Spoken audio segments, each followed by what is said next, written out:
жеріңе жету үшін альпинисті құрал-жабдықтарды қолдануға болады. Арқандар, мысықтар мен сақтандырулар және тік жартасқа қарай биіктігі 910 метрге дейін алға жүре бер. Бірақ ойлы адамдар әрқашан айналып өтеді және өте дұрыс жасайды. Бірақ бәрібір көтерілуден құтыла алмайды. Үрімшінің көзге көрінерлік басты жері Қызыл тау. Оны тағы жолбарыс деп те атайды.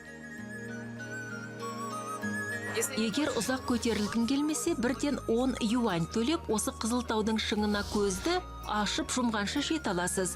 Біз де ойланып тұрмыз, 10 юань төлейік пе, әлде көтерілейік пе? Биік көтерілу керек болады. Бұл сіздерге медеу емес.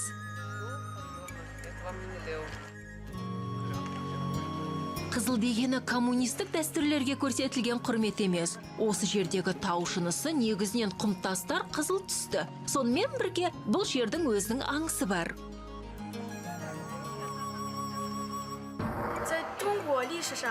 Зұлым айдаһар кезекті рет адамдарды қинап, Тайчи атты аспан көлінің үстімен ұшып бара жатты. Аспан императоры оны ұстап алып, өзінің сиқырлы қылышымен 2 бөлікке бөліп жіберген. Айдаһардың 2 бөлігі жерге құлап түседі де, 2 төмпешікке айналады, ал қылыш үрімші көлге айналады. Айдаһарға бұл оқиға ұнамай қалады және өлер кезінде тұрғындарға көптеген жағымсыз жайттар жасап үлгереді. Айдаһардың қарғысы 18 ғасырдың соңында жүзеге асады, қаланы су басады, жер сілкінісі мен басқа да оқыс оқиғалар орын алады. 2-ге бөлінген төмпешіктер бір-біріне жақындай бастайды. Көл арнасынан шығып, қаланың толығымен жойылып кету қаупі туады. Қиялдағы кейіпкердің арам ойын тоқтату үшін жергілікті қолбасшы тау шыңдарында 9 қабатты ғибадатхана салуды бұйырады. Бұл әрекет көмектесті. Су басулар мен жайсыздықтар тоқтатылды. Қызықтысы, геологиялық зерттеулердің нәтижесінде кезінде бұл шынымен бір ғана тау болатын және жердің тербелісінен бір таудан 2 пайда болған екен.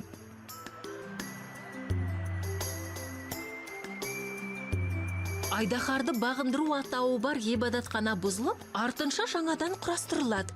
20 ғасырдың басында бұл жерлерге саяхатшы Николай Рерих келіп, қызға қарап кететін деп айтуда. Әрбір жердің барлық қаланы толығымен көруге болатын қырлары бар. Үрімшіде бұл Қызыл тау.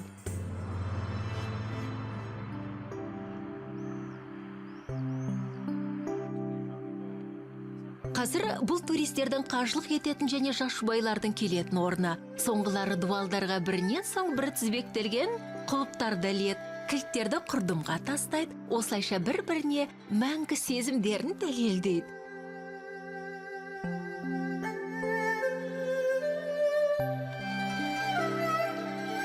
Мәңгі сезімдер мен шынайы заттар туралы таңдауыңа қарай кері қайтқанда сұрауға болады. Мынау Будда храмы жақында салынған. Ауласында хош иісті темекі тартатын орын бар. Алғаш рет келгендер үшін толық нұсқаулар кіре берісте. Сіз алдымен шырақ сатып аласыз, содан соң анау жерге барып оны қоясыз. Мен Будданың мынау шырағын жағуым керек. Меніңше атауы осылай. Сосын төмен түсу керек.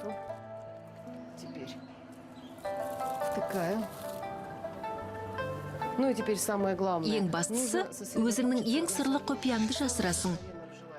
Ол үшін алақаныңды қатты қысып тұруың керек.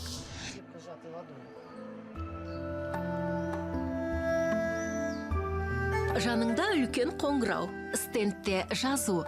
Бұл да өзіндік нұсқаулар. 3 соққы ішкі дүниең жақсырақ даму үшін, 5 жақсы көңілге ешқашан жоғалмайды. 7 ерлі-зайыптылардың махаббаты мәңгі болады.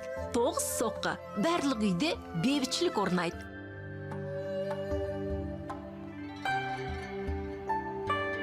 Ал өз-өзіңмен және қоршаған ортамен үйлесімділікті табу үшін небәрі 1 рет ұру керек.